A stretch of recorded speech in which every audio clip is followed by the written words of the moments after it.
पुष्पं पुष्पवान् प्रजावान् विश्ववान् भवति एवं वेद आयुधनम्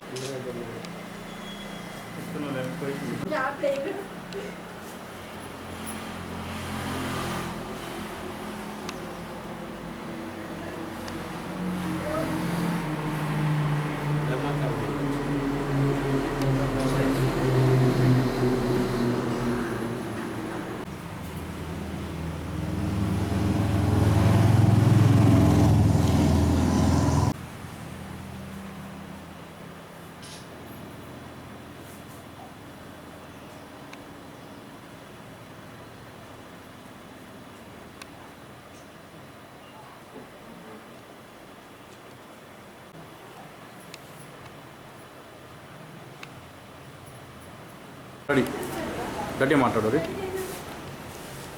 జై శ్రీరామ్, జై శ్రీరామ్, జై హనుమాన్, జై హనుమాన్. ఈరోజు అందరికీ కూడా తెలియజేయలేదు ఏమనగా, గత 28వ తారీఖు 2వ నెల 1వ నెల 2024 ఆదివారం రోజున విశ్వజ్యోతి జ్యోతిష్య విజ్ఞాన సంస్థ హైదరాబాద్ వారి చేతుల మీదుగా సిద్ధాంత శిరోమణి అనేటువంటి బిరుదును పండిత సమక్షంలో తీసుకోవడం జరిగింది.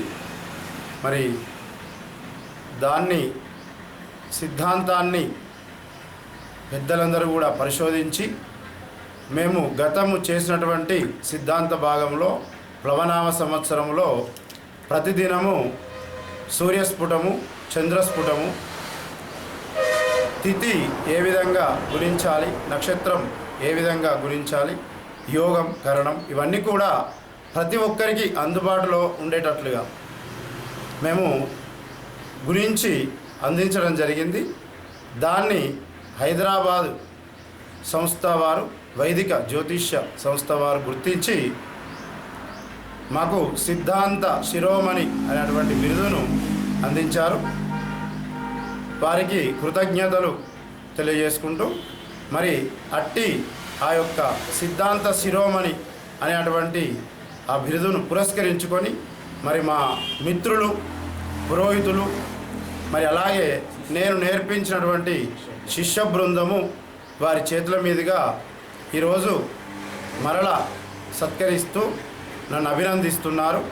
మరి వారికి, మా శిష్యులందరికీ కూడా, మరి అలాగే మా మిత్రులు, మా బావగారు, పెద్దలు వీరందరికీ కూడా శుభాభినందనలు తెలియజేస్తూ వారి యొక్క ఆశీస్సులు కోరుకుంటూ ఇంకా సిద్ధాంతంలో చాలా పెద్దగా అభివృద్ధి చెంది ఆ యొక్క సిద్ధాంతంలో ఉన్నటువంటి భాగాలను ఇంకా కూడా అందరికీ విడమర్చి తెలియజేసే ప్రయత్నం నేను చేస్తాను అని తెలియజేసుకుంటున్నాను. జై శ్రీరామ్. సభకు నమస్కారం. గురుగారికి ప్రత్యేక పాదాభివందనములు. 28 తారీఖు 1వ నెల 2024 ఆదివారం రోజున జ్యోతిష్య విజ్ఞాన సంస్థ సమ్మేళన కార్యక్రమంలో, హైదరాబాద్ కార్యక్రమంలో అత్యంత మహావైభవపేతంగా ఆ యొక్క మహా పండితుల చేతుల మరియు ఎంతో సిద్ధాంతులు ఉన్నారు, వారందరి చేతుల మీదుగా మా గురుగారికి సిద్ధాంత శిరోమణి అనేటటువంటి అవార్డును కూడా అందజేయడం జరిగింది. మరియు తిథి, వార, నక్షత్రం అనేటటువంటిది ప్రధానంగా లిఖితపూర్వకంగా ఆ యొక్క సభలో చెప్పడం జరిగింది గురుగారు. మరి కార్యక్రమానికి కరధ్వనాలతో ఆ యొక్క సభ మహామారు మోగించారు. మరి అంతటి గొప్పనైనటువంటి ఈ యొక్క కార్యక్రమాన్ని ఈ రోజుల ఆ యొక్క గురుగారికి మా యొక్క చిరు సత్కారంగా గౌరవించుకుంటూ అభినందనలు తెలియజేస్తూ ఆ యొక్క గురుగారికి ప్రత్యేకంగా మేము ఈ రోజున సన్మానం చేయడం జరుగుతుంది.